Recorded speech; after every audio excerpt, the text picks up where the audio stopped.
기도하겠습니다. 아버지 하나님, 오늘 수요 예배, 순회 예배로 이천 송정 지역 현장에서 함께 예배드립니다.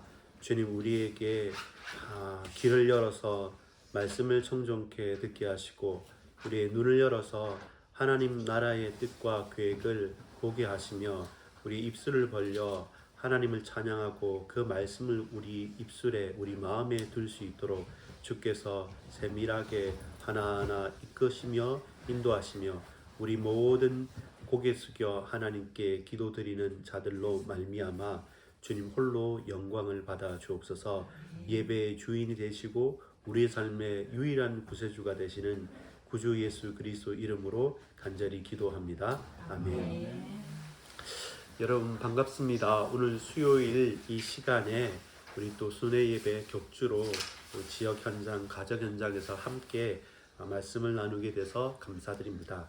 특별히 오늘은 잠언서 계속 봐나가는 가운데 솔로몬의 잠언에서 우리가 전도서하고 잠언하고 약간 차이 나는 것은 전도서에서 헛됨이라는 개념은 어떤 거냐면 쓸모없다기보다는 짧다는 거였거든요. 그래서 이 시절이나 세월이 다 헛되다라는 것은 뭐냐면 하나님은 불변하시고 영원한데 우리의 인생도 그렇고 이게 다 갖고 이 재산도 그렇고 젊음도 그렇고 사실 그게 헛된 것이기보다는 너무 짧은 거죠. 그러니까 결과적으로 봤을 때 영원한 시간표와 영원한 하나님 계획을 볼 때 그 짧은 한 순간과 같고 한 불교용어로 보면 찰나와 같은 그것 자체가 그렇게 우리가 거기에 인생을 다 드릴 필요 있냐, 그러니까 헛된 것이고요. 자, 특별히 이렇게 잠언을 봐나갈 때는 지혜라는 것이 지혜로운 자는 구원을 받는 거고요. 미련하고 우둔한 자와 지혜 없는 자는 결국 멸망에 이른다는 것이거든요. 그렇다면 그 지혜의 근본이 뭐냐라고 할 때 잠언 1장 7절에서 9절까지나 또 3장 29절 이렇게 보면 하나님을 경외하는 것이죠. 하나님이 어떤 분이신가, 하나님을 아는 자는 지혜로운 자고 다 지식과 총명이 있다 할지라도 정말로 하나님을 모른다고 한다면 그 사람은 우둔한 자라고 표현합니다. 그래서 진짜 지혜가 뭐냐, 그리고 영원한 것은 뭐냐, 이것이 이제 우리가 잠언 전도서를 보면서 저와 여러분이 이제 시가서 이 전체적인 부분을 보면서 깨달아야 될 부분이고, 또 오늘 본문이나 실제로 잠언 전체 내용이나 전도서를 볼 때 우리에게 있어서 통찰력이라고 하는 인사이트, 그러니까 깨달음이 되는 것이 맞습니다. 또 그렇게 한번 돌이켜보고 다 좋은 말씀입니다. 근데 이 좋은 말씀이 그냥 일반 세상 사람들이 볼 때 좋은 말씀으로만 그치지 않고 이 말씀 가운데 우리가 구원받은 하나님의 자녀로서 우리가 붙잡고 살아가야 될 것이 뭐냐라고 할 때 큰 하나는 어떤 거냐면 이런 거예요. 하나님의 뜻과 인간의 행위에 얼마만큼 차이가 있는가. 과연 이 말이 불신자도 그렇게 지혜롭게 행하는 사람은 하고 또 신자도 그렇게 하려고 하지만 못할 때도 있고 할 때도 있단 말입니다. 그래서 하나님의 크신 뜻과 우리가 살아가는 인생 길 가운데 우리의 행동에 어떤 만큼의 간격이 있는가, 또 우리는 어떻게 마음은 그렇길 원하는데 실제로 삶에서 안 살아지는 갈등 속에 있는 것이죠. 그걸 보면서 오늘 제목은 이렇게 뽑았지만 전체를 보면 하나님의 지혜를 알고 그 하나님의 지혜를 가지고 살아가는 우리의 삶의 현장을 보는 것이 무엇보다 필요합니다. 제목을 같이 한번 읽어보겠습니다. 허물을 덮어주는 사랑, 염소과 교만. 이 하나님께서 우리에게 은혜를 베풀어 주지 않으신다면 사랑이라는 것은 인간적인 한계를 가져요. 그래서 그것은 상황에 따라서, 조건에 따라서, 사람에 따라서 바뀌는 건데, 근데 이 모든 허물을 덮을 만한 막대한 하나님의 사랑이라는 것은 조건과 상대를 가리지 않는데, 그것은 우리 인간이 사실 용서하거나 허물을 덮거나 혹은 사랑하거나 할 수 없는 것이기 때문에 결국 하나님 앞에서 하나님을 인정하고 겸손히 무릎 꿇고 우리 교만을 낮출 때 되어질 수밖에 없고, 또 실제로 그것이 우리 기쁨이 돼서 적극적으로 행할 수도 있는 거죠. 자, 서론적인 부분에 먼저 질문을 가지고 이 잠언 17장 1절부터 14절을 좀 보도록 하겠습니다. 서론 제목입니다. 같이 읽겠습니다. 하나님의 지혜로 세상을 살아가고 있습니다. 잠언서에 제일 많이 나오는 주의하고 강력한 사람의 무기가 있는데 그게 뭐냐면 머리 지식의 부분은 아니었어요. 그게 뭐냐면 마음의 문제고 또 이 마음에 있는 것이 드러나는 게 뭐냐면 말의 문제였습니다. 17장 27절 28절을 보면 이렇습니다. 17장 27절 28절을 한번 보겠습니다. 예, 솔로몬이 가장 집중하는 게 주의하는 게 우리에게 이 부분이 결론적인 거기도 합니다. 17장 27절 28절 시작. 말을 아끼는 자는 지식이 있고 성품이 냉정한 자는 명철하니라. 미련한 자라도 잠잠하면 지혜로운 자로 여겨지고 그의 입술을 닫으면 슬기로운 자로 여겨지느니라. 예, 이게 주로 우리 속담에 뭐가 생각납니까? 암만 안 하면 그 반은 간다 하는 것처럼 사실 제일 제어하기 힘들고 그 그 말이라는 것이 천냥빚을 갚는 것뿐만 아니라 한 생명을 힘있게 살리기도 하고 또 비수처럼 바뀌기도 하죠. 우리가 많이 후회하는 것은 내가 실제로 행한 행동보다는 또 내 생각했던 속으로 했던 공상보다는 제일 많이 후회하고 다시 주워 담기 힘든 게 뭐냐면 말이라는 것이죠. 결국 그것이 지혜로운 자의 특징이나 그 내용도 행동도 물론 있겠지만 제일 직접적이고 가깝게 다가오는 것은 말의 문제입니다. 특히 가까운 사람은 더 그렇죠. 맨날 우리가 자책하면서 쉽게 왜 이랬을까 후회가 남는 것이 말이기 때문에 오늘 잠언서의 기자는 그렇게 말하는 거죠. 그냥 미련하더라도 암만 안 하고 있으면 정말로 반이라도 간다고. 자, 그것처럼 우리가 그렇다면 우리 이 주일 예배 때 결론적인 부분에 기도라는 것도 말할 때 하나님의 말, 하나님 말씀이 내게 가슴팍에 담겨고 많아질수록 하나님 말씀을 많이 들을수록 내가 하나님께 토로하고 또 붙들고 그 말대로 이루어 달라고 이야기할 수 있기 때문에 결국 말의 문제죠. 하나님의 말씀이 내게 담겨지는 만큼 나도 이 말씀을 의지하여서 하나님께 간구하고 또 이 말씀을 나 스스로에게도 선포하고 다른 사람에게도 증거하고 하나님께로는 기도가 찬양이 되겠고 다른 사람에게는 권면과 선포와 가르침이 되어져서 실제로 그 개인과 그 삶을 온전케 하고 바꿔지는 능력의 말씀이 되어지는 것이죠. 또 그 말이 내게 고백이 되고 스스로 고백이 되어진다면 이 말씀이 힘이 있어 흥황하여 말씀 자체가 세력을 얻어가면서 사람도 그 개인도 바꿔가는 것이죠. 그래서 우리가 하는 말, 하나님의 말과 말씀, 그때 이 간격이 있는 거죠. 1번에 보면 믿음과 삶의 차이가 있고요. 내가 들어서 아는 그 말씀에 대한 믿음과 또 그거 말씀을 붙잡고 고백은 했지만 살아가는 삶의 차이도 있고 그 속에서 내가 생각하는 큰 이상과 이렇게 하면 되겠다라고 소망은 품지만 막상 만만치 않은 내 삶의 현실, 현장에 또 괴리도 있고요. 또 마음은 정말로 원이지만 육신에 제한된 일들, 이 공통점이 뭐냐면 간극이 크다는 겁니다. 우리는 생각하는 대로 마음먹은 대로 될 것 같고 또 우리가 우리가 생각하고 우리가 바라보는 대로 좋겠다고 하는 대로 말은 하고 생각을 하지만 그 모든 것들이 사실상 우리의 생각보다는 거리가 커요. 그리고 믿음이란 것도 내 머릿속으로 받아들이는 게 이 가슴팍까지 내려와서 정말로 진정으로 받아들이는 것하고 알겠는데 안 될 때 엄청 답답하고 내 스스로가 자책이 될 만큼 분도 나고 하는 거지 않습니까? 그처럼 우리에게 있는 그 간격이 생각보다 크다는 겁니다. 그렇기 때문에 저와 여러분이 하나님 앞에 겸손하게 엎드릴 필요가 있는 것이죠.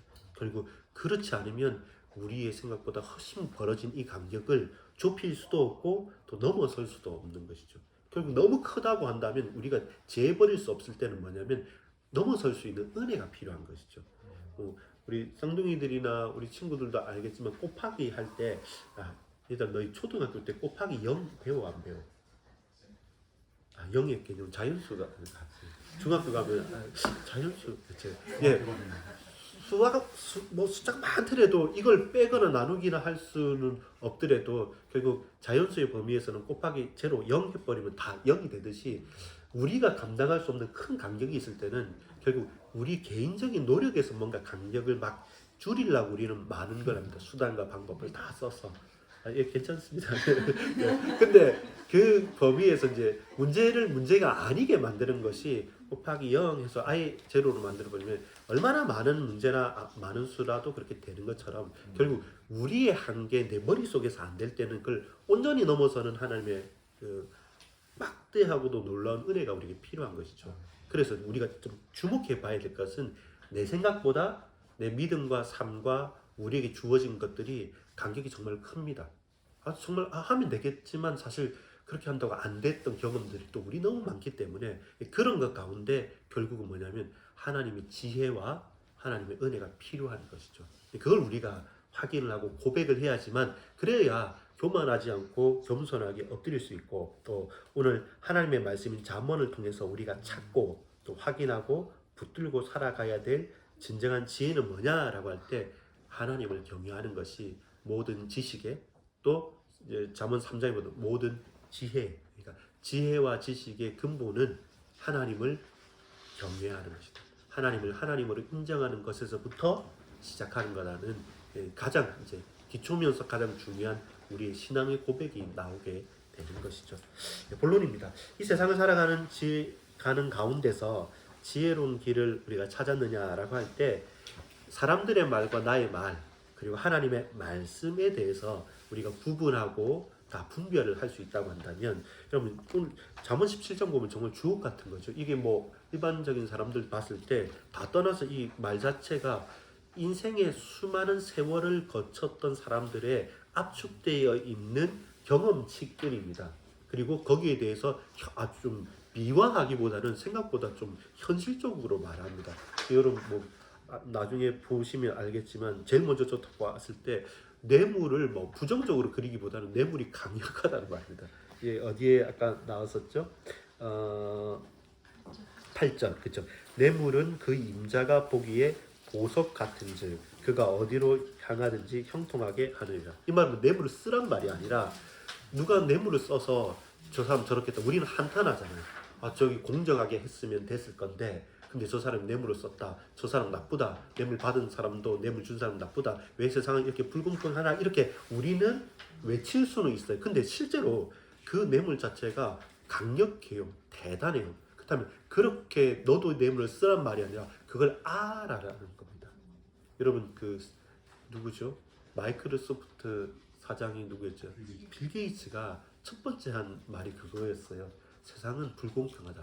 처음부터. 그래서 그 사람이 왜 불공평하다 싶은데 실제로 천재적인 사람들이 볼 때도 세상 자체가 불공평하다는 것 자체를 인정하고 하는 게 그 사람들은 맞다고 생각을 합니다.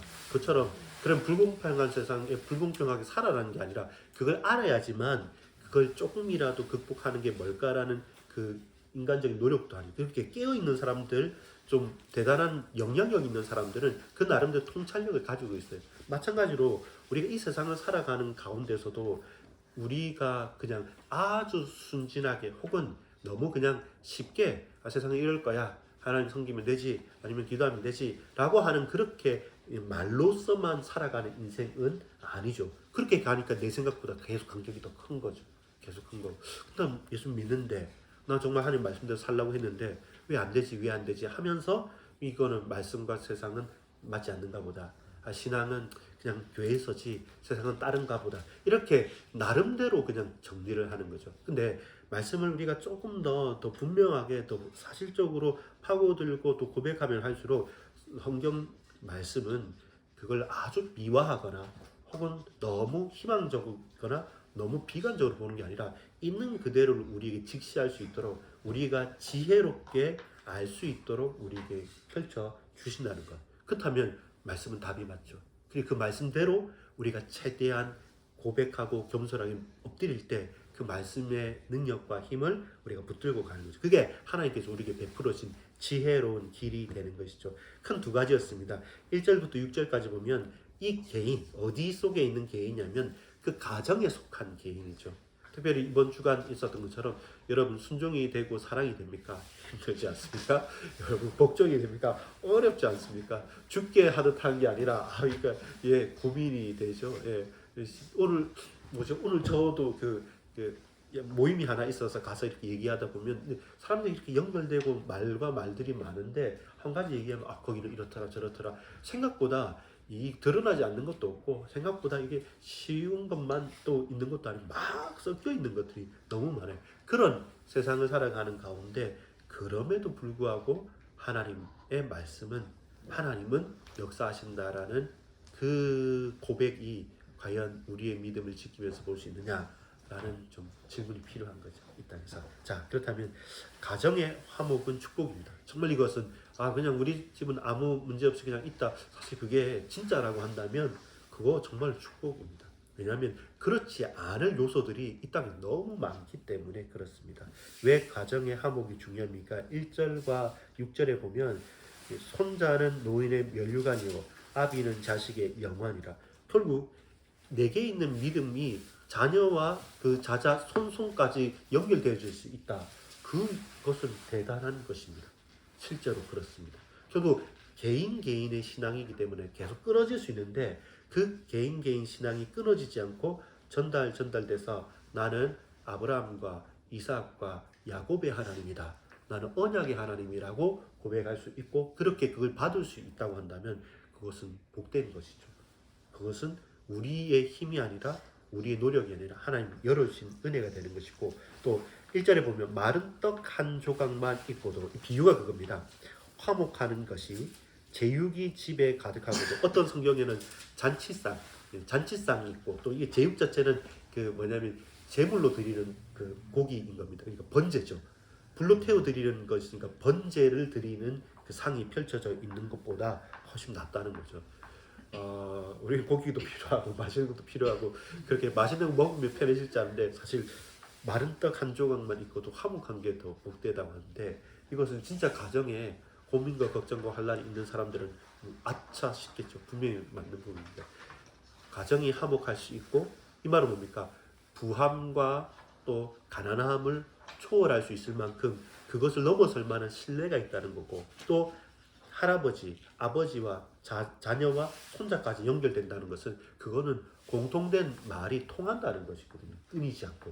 끊이지 않고 언약이 말씀이 통하고 그리고 부족함이 있다 할지라도 그것 때문에 그 화목이 깨어지지 않을 만큼 신뢰가 있다.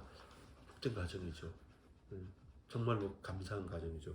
자, 그리고 또 이제는 이 당시에는 종도 있기 때문에 그 가정에 화목하는 가운데 아들이 좀 허물도 있고 문제도 있는데 그걸 막 지적하는 게 아니라 지혜로운 종은 살며시 그 부분을 잘 조절해서 서로를 세워줄 수 있는 종이 있다. 그것도 또 대단한 거가 되는 것이고 근데 이 모든 것 가운데 이게 가능하고 그게 가능하게 되어지는 과정에서는 뭐냐면 그럼에도 불구하고 우리에게는 시련, 연단이 있는 것이죠. 어떤 연단입니까? 뭐 금속을 재련하거나 은과 금을 재련할 때는 풀무와 또 뭐 그 속에 골로 속에 넣어가지고 이렇게 하는데 결국 사람에게 있는 시험과 환란이라는 것은 하나님의 연단이라는 것을 아는 것이죠. 그렇기 때문에 그걸 받아들이기도 하고 그걸 극복할 수 있는 것이죠. 그거 자체를 가지고 문제로 바라보기보다는 핑계로 바라보기보다는 이게 하나님께서 나를 우리 가정을 향한 분명한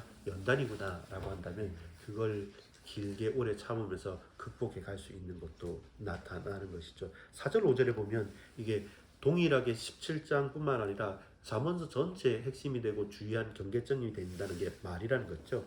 4절 5절 한번 같이 읽겠습니다. 악을 행하는 자는 사악한 입술이 하는 말을 잘 듣고 거짓말하는 자는 악한 혀가 하는 말을 귀를 기울입니다. 반대로 돼야 되는데 그게 안 들려지고 그걸 무시해야 되는데 악한 사람과 거짓말하는 사람은 그 망할 것에 대한 관심과 거기 있는 거죠. 그럼 유튜브나 이런 데 보면 좀 말 안 되는 소리 하는데 사람들 더 관심이 있어요. 뭐라죠? 어그로 끈다고 그러죠. 막 앞에 뭐 이상한 자극적인 거 한데 근데 이거 말도 안 된다 싶지만 말도 안 된다는 것을 내 눈으로 보고 확인까지 합니다. 그래서 알고리즘에 의해서 또 다른 추천 동영상 계속 보게 되고 근데 그게 사람의 마음이 그런 거죠. 내가 듣지 않아야 될 것에 마음을 들이는 것이죠. 우리 오후 예배 오후에 성경 공부 말씀 보자면 스탑하고 머물고 나가야 되는데 이 스탑이 안 되는 거죠. 계속 거기에 우리 휩쓸려 나가는 분위기 속으로 가는 거죠. 5절 같이 읽겠습니다. 가난한 자를 조롱하는 자는 그를 지으신 주를 멸시하는 자요. 사람의 재앙을 기뻐하는 자는 형벌을 면하지 못하지. 우리는 가난하고 조롱하는데 이 사람이 힘없어 보이고 이 사람이 부족해 보이고 아무것도 아닌 것처럼 보이고 뭐 무익한 가정처럼 보이지만 그 가정과 그 개인도 하나님의 손에 있다고 한 부분들을 우리가 고백하고 알게 된다면 우리가 교만할 수 없고 겸손이 있는 거죠. 그래서 우리 개인과 우리 가정을 향한 하나님의 뜻과 계획이 뭔가? 그럼 우리는 어떻게 살아야 되는가? 특별히 우리 주일 말씀이나 5월 가정의 달이라는 좀 집중해서 보자면 정말 이 부분이 쉽지만은 않습니다. 그러나 작아 보이지만 결국 작은 것이 아니기 때문에 세밀하게 하나님께 간구해서 우리 가정과 개인을 향한 더 많은 기도가 담겨질 필요가 있는 것이죠. 그것이 정말로 좀 쌓여질 필요가 있습니다. 저 개인으로도 그렇고 여러분도 아마 그럴 건데 한 가정이든 한 교회든 어떤 하나의 조직이나 회사라 할지라도 어떤 사업을 하는 분이라 할지라도 어떤 하나의 큰 고비와 단계를 확 넘어서는 때가 있습니다. 이거 풀려지지 않고 막 이렇게 있다가 뭔가 풀려질 그때가 있는데 그 고비를 넘어가는 것이 불신자들은 좀 운이 좋았다, 누굴 잘 만났다, 어떤 이끌어준 사람이 있다, 귀인을 만났다, 뭐 그렇게 하고 그렇게 점도 보고 하는데 우리에게 있어서 귀인은 그리스도 예수 말고는 없습니다. 그리스도 예수 안에 있는 하나님의 사람들이 귀인이죠. 복된 사람들이죠. 그 부분에 좀 핵심의 키가 되는 것은 사실 쌓여지는 기도라 할까요? 간절히 어느 순간 지금 우리에게 이 응답이 왔지만 그 전에 이 지역을 놓고 교회를 놓고 가정을 놓고 쌓아왔고 기도해왔고 담아져 있고 켜켜이 쌓여졌던 이 영적인 배경과 유산이라는 것은 결국 무시할 수 없기 때문에 그것이 감사하게 지금 내게 드러났을 뿐이지 내가 잘했거나 누가 뭐 해서가 아니라 이미 이전부터 있었던 하나님의 때가 있는 거죠. 그 제약이 관영해서 망할 때도 때를 기다리지만 하나님의 은혜가 충만하게 넘쳐서 이 한 단계를 넘어서고 하나를 극복하는 부분에서도 기도라는 부분들은 분명히 쌓여지는 부분이 있는 것 같습니다. 가정을 향해서. 또 이제는 우리 각각 개인들이 실제로 우리의 삶의 현장에서 보면 자칫 잘못하면 우리가 나름대로 열심히 산다 할지라도 우리가 미련한 자의 자리와 길과 그곳으로 걸어갈 수가 있는 부분입니다. 악인의 꾀를 또 악인의 자리에 오만한 자리에 앉는 그 시편 23편에 있는 것 말씀처럼 저와 여러분이 좀 시편 1편에 있는 것처럼 우리가 가야 될 길들을 제대로 알고 가야 됩니다. 두 번째는 미련한 자에 대한 경계에 대해서 우리 개인과 이 세상 사회 삶의 현장에 대한 겁니다. 동일한 주제가 7절에도 나오는데 말에 대해서 지나친 말과 거짓말 이 부분에 대해서 경계를 해야 됩니다. 우리가 지나치는 말로 또 우리가 거짓말로 나는 의도하지 않았다 싶지만 그 뉘앙스라는 것은 아주 쉽지가 않습니다. 그런 부분들은 영향력이 있고 우리의 영혼을 파멸시키고 무너뜨리기도 하기 때문에 독한 말이 나올 때가 있죠. 왜냐하면 이게 아니다 싶으면서도 우리는 또 확 나가기도 하고 주워 담지 못해서 후회하면서도 다시 그게 좀 못해서 또 스스로 또 위로하면서 또 다른 말로 이게 마음 같지 않게 계속적으로 제어가 잘 안 되는 부분들을 우리는 경험해 왔고 또 그렇게 나아가고 있는 부분입니다. 그래서 이 부분은 잠언에 있어서 가장 주안점을 두는 것은 말에 있습니다. 그리고 되도록이면 침묵하는 것이 금이 되는 것이고 그러나 우리가 한 말이 있다고 우리가 해야 될 말이 있다면 하나님의 말씀에 붙들림 받아서 그 말씀을 내게 담고 그 말씀이 내 고백으로 나올 수 있도록 하나님 말씀이 내게 밀접하게 있는 게 필요한 것이죠. 그럼 우리가 같이 뒷담화를 한다, 어떤 불신앙을 한다, 사람들 한다. 그 많은 모임 속에서는 휘발되어질 수많은 쏟아지는 배설물과 같은 말들 속에서 사실 여러 가지 고민거리들이 생기는 거죠. 좀 보면 연예인들 자살하는 거 보면 저는 그렇게 유명해 본 적이 앞으로도 없을 거기 때문에 이해는 못하지만 그 개인들은 보면 나는 댓글 안 본다 하지만 안 본다 하면서도 본다 그렇게 그건 사람이 그게 다 들려오는 부분이 있으니까 그러니까 통탄할 노릇이죠. 왜냐하면 이 급격하게 스포트라이트가 비쳤다가 반대로 높이 올라간 만큼 확 무너지는 건 너무 크니까 그 간격에서 자기 자신을 주체하거나 제어할 수 없게 되는 거예요. 그래서 이해를 한다고 하는데 그 매료되는 부분이 생기는 거죠. 그런 말, 또 그 아까 말했듯이 이제 이게 현실이라는 거죠.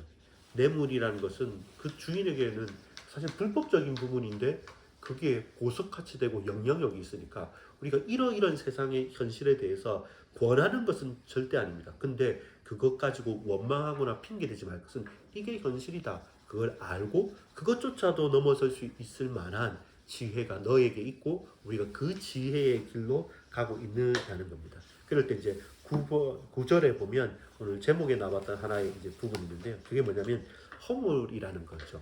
이게 여러분 그렇습니다. 그러면 잘못된 허물이 있다라고 할 때 덮는 것, 뭐 덮자. 최근에 또 제가 잘 모르는데 막 유튜브 영상이 알고리즘에서 누가 그 올려가지고 했는데 데이빗 찬가 이게 선교사님 뭐 목사님 있어서 또 유명했던 사람이 있어요. 근데 저는 사실 기본적으로 저는 무슨 예언한다 뭐 어떤 뭐 종말 이런 건 안 좋아하기 때문에 안 보는데 또 이 사람은 또 유명한 사람도 있는데 맨날 그래요. 돈, 불륜, 그 다음에 또 뭐 어떤 다른 것들 계속 이런 게 왜 어떻게 이 사람이 하면서 이런 문제들이 흐름인 것처럼 계속 이렇게 나타나지 않습니까? 그때 우리는 나 개인이든 어떤 한 사람이든 그 부분에서 오늘 성경 본문에 보면 사랑을 구하는 자는 허물을 덮는 자 그러면 아무 말을 안 해야 되냐라고 할 때 그럼 우리는 어떻게 하는 부분이 필요할까요? 또 반대로 이것을 거듭 말하는 자는 친한 것을 이간하는 자다. 그러면 좋은 게 좋게 우리 덮어야 되냐라는 질문이 생기지 않습니까? 왜 그게 이제 그런 말을 하냐면 한 사람이 이제 그 고발 혹은 고소를 하면서 그랬다는 거예요. 아니 이 사람이 이런 문제가 있었으면 이 사람에 대해서 이 사람이 해결할 수 있도록 우리가 해야 되지 않냐라고 하는데 지금 그 사람이 이걸 가지고 터뜨리기 전까지 이미 그 일에 대해서 수많은 교계의 원로 목사님들이나 또 교계 지도자들이 다 알아가지고 내까지 올 때마다 다 이제 덮자 했던 겁니다.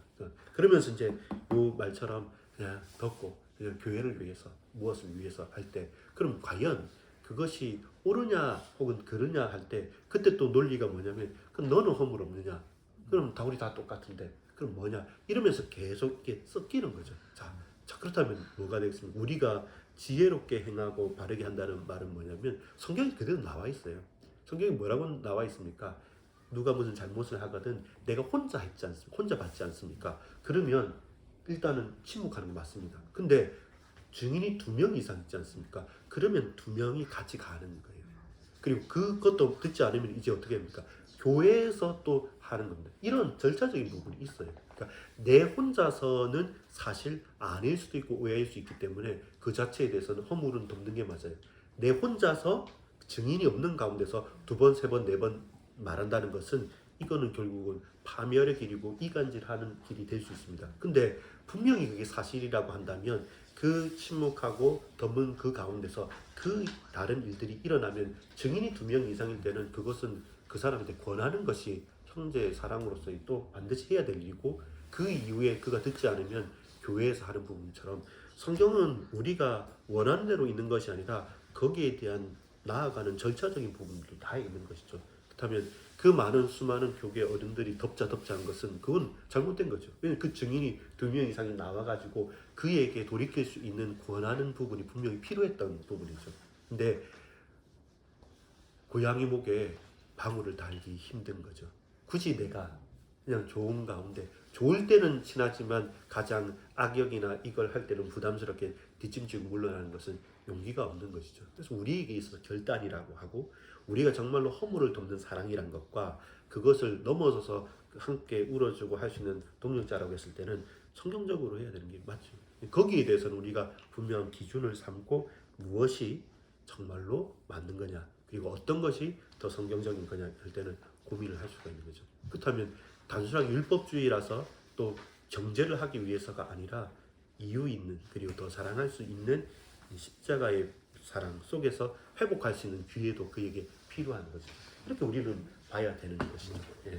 그게 앞으로 우리가 가는 가운데서도 구원에 대한 것도 있을 수 있습니다. 그다음에 회개라는 것과 회심이라는 것 결국 돌이키는 건데 구원 얻는 믿음으로서의 이 사람이 영적으로 하나님께 거듭나는 회심과 그리고 매일매일 우리가 이렇게 하나님 자녀로 살아가지만 구원받았기 때문에 구원받은 하나님의 자녀이기 때문에 그 열매를 맺고 그렇게 당당하게 살아가는 말씀 속에 있는 사람으로 가야 되는데 우리의 연약한 문제와 또 사건들과 일들 속에 연약한 육신이 문제로 또 거하는 혹은 그 제약들 거기에 대해서 또 계속적인 회개가 우리에게 필요한 것이죠. 회개를 안 한다고 해서 구원을 안 받는 것은 아닙니다. 그러나 반율법적주의는 아니에요. 그것이 우리에게 조건이 돼서 이렇게 해야지만 구원을 받지는 절대로 아닙니다. 그러나 우리가 구원받는 하나님의 자녀라고 한다면 당연하게 우리가 그렇게 살아가야 될 의무와 축복과 이유가 있는 것이죠. 왜냐하면 그것이 성경이 말하는 바고 증언하는 바기 때문에. 또한 완벽하지 못하더라도 하나님께서는 우리에게 그렇게 주시는 은혜가 넘치기 때문에 여러분 감격이 큽니다. 내 믿음과 내 행동 사이에 말과 그리고 우리의 이상 사이에 그 우리의 생각보다 훨씬 크다는 겁니다. 그래서 뭐가 중요합니까? 오직 주 안에서 죽게 하듯 하는 것이 우리의 기준이 되는 것이죠. 그건 완전하진 않고 그 과정 속에 있지만 그럼에도 불구하고 오직 내가 주 안에서 죽게 하듯 합니다 라고 할 때는 우리는 우리의 고개를 쳐들 수가 없어요. 부끄러우니까. 그래서 고개를 숙이고 하나님께 겸손히 엎드릴 수 있는 그때 하나님께서 우리가 감당할 수 없는 은혜를 부어주시는 것이죠. 그러니까 우리는 자랑할 것이 아니라 감사할 수밖에 없는 것이죠. 이 가정 향해서도 그렇고 우리 각각의 현장에 향해서도 그렇고 그렇다면 진짜 지혜 있는 사람이 누구냐? 많이 배운 사람이 아니라 하나님을 인정하고 하나님께 엎드리는 사람이 지혜로운 사람이고 그럼 미련한 사람이 뭐냐? 적게 배우고 지식이 없는 사람이 아니라 그가 교만하여서 하나님보다 자신과 다른 사람에 더 의지하는 것이 너무나도 미련한 것이죠. 여러분 경계합시다. 쉽지 않습니다. 정말로 쉽지 않습니다. 내가 이 말을 하면 안 된다는 것을 알면서도 우리의 마음에서는 분노나 이런 게 있으면 나갈 수밖에 없는 거기 때문에 그것을 제어할 수 있는 또 하나님께서 내 입술에 파수꾼을 또 세워 주셔야 되는 부분이죠. 가정과 또 사회 또 우리 개인 그리고 진짜 허물을 덮는 사랑이란 건 뭘까? 그리고 그것이 성경적으로 우리가 어떤 부분에서 돌이켜야만 되는가? 그럼 그 증인으로서 우리는 어떻게 살아가야 될 것인가? 라는 부분도 함께 확인해 봤으면 좋겠습니다. 그래서 모든 지혜와 지식의 근본이 되신 하나님을 경외하는 것 그리스도 예수 안에서 나와 우리 가정과 우리 현장에서 살아갈 수 있는 것 그렇다면 결국 하나님의 은혜가 아니면 단 한순간도 단 한 걸음도 단 하나도 우리는 옳다 할 수 없는 인생이라는 것을 고백할 수밖에 없죠. 기도하겠습니다. 아버지 하나님 이 가정에 복 주시옵소서. 우리 모든 성도님들에게 눈을 열어주시고 귀를 열어주시고 입술을 열어주셔서 하나님의 나라와 그 그리스도 예수의 복음을 증거하는 하나님 말씀에 사로잡힌 그 말씀을 놓고 기도하는 하나님께 모든 것을 쏟을 수 있는 우리 하나님을 간구하고 부르짖는 기도의 사람들로 쓰임받을 수 있도록 나와 우리 가정이 또한 우리 현장과 우리 각각 개인들의 현장이 하나님께 붙들림 받아서 쓰임받길 원합나니 주님 주께서 은혜를 베풀어 주옵소서. 예수 그리스도 이름으로 간절히 기도합니다. 아멘.